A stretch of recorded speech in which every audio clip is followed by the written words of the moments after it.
CNN's unreliable sources, Brian Stelter, is continuing his false attacks against me and this network. Here's what he said on the show yesterday. Take a listen. Sean Spicer called me the other day. He didn't like something I said on this program. I think it was the first time he called me since the day he cursed at me over inauguration crowd size gate in 2017. Spicer's a host on Newsmax now, and he objected to the way I characterized Newsmax's ratings. Well, once again, Brian spun the truth to fit his narrative.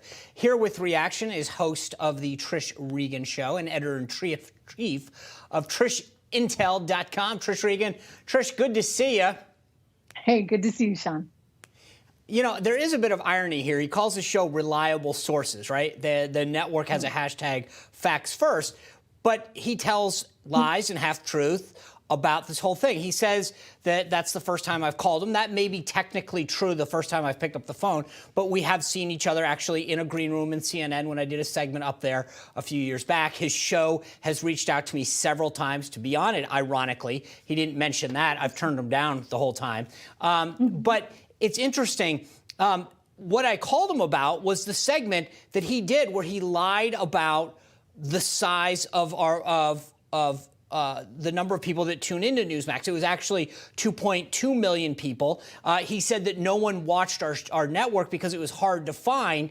And the other thing that I think is interesting is that he keeps comparing us to Fox, which is great. I mean, Fox has been on the air for, what, 20-something years.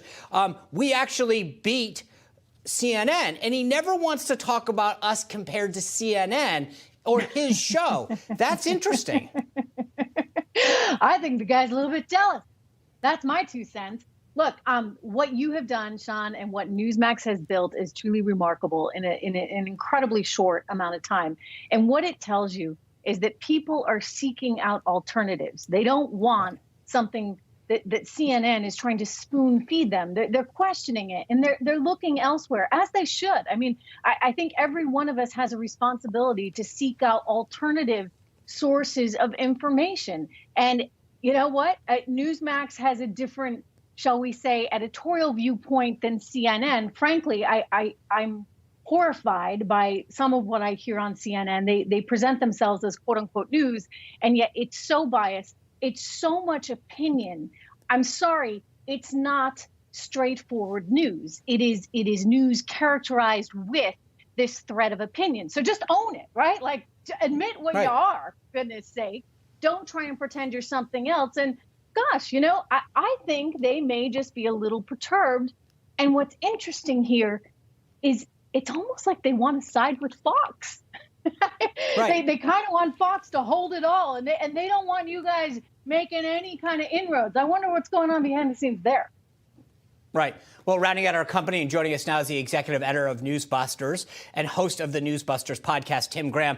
Tim, I want to pick up on what Trish is saying. It's interesting. He never wants to talk about CNN and CNN's ratings. This show, Spicer & Company, hasn't been on the air for 2 years yet, right? We're about to celebrate 2 years, and yet we beat some of CNN's own shows, right? But he never wants to talk about that. So CNN's been on for what, a few decades? And yet they never want to talk about how they're doing, their huge failures, they're sinking in the ratings. He wants to compare us to Fox, which is fine. I'm glad to do that. But the interesting thing is he doesn't want to talk about his statements and how CNN's doing. CNN is, I think, more than 40 years old by now. And yeah, they have been sinking dramatically in the ratings. You can understand why he doesn't want to discuss that. But, you know, I think the point he's probably trying to make here is somebody's trying to show these Trump rallies, which is irresponsible. It's harming America. You know, that's kind of what he's trying to say. But he's also the kind of guy who says he had a show on Sunday where he said, some networks foment division. Like, excuse me, pal, have you ever watched your own show? You know, what is it's funny for 5 years, but foment division and conspiracy theories that didn't pan out and all kinds of panic and all kinds of Michael Avenatti. I mean, he has really no right to say to someone else, your network's full of opinion and division. It's funny, if you literally, his entire show, and as I've told viewers before, I watch them all so that you don't have to, but it's literally, all he does is go after everyone else. It's total negativity but he's, and then he just rips everyone else. It's like somehow if he covers it, that's what it should be. Everybody else has it wrong. Here's the reality. Newsmax is usually low rated, a lot lower than Fox. But when Donald Trump is on, Newsmax is high rated. On a normal Saturday night, Newsmax might have 50,000 viewers. But when Trump held a rally 2 weeks ago, more than 1.5 million found the channel, beating Fox because Fox ignored the rally. That's him talking about the rally.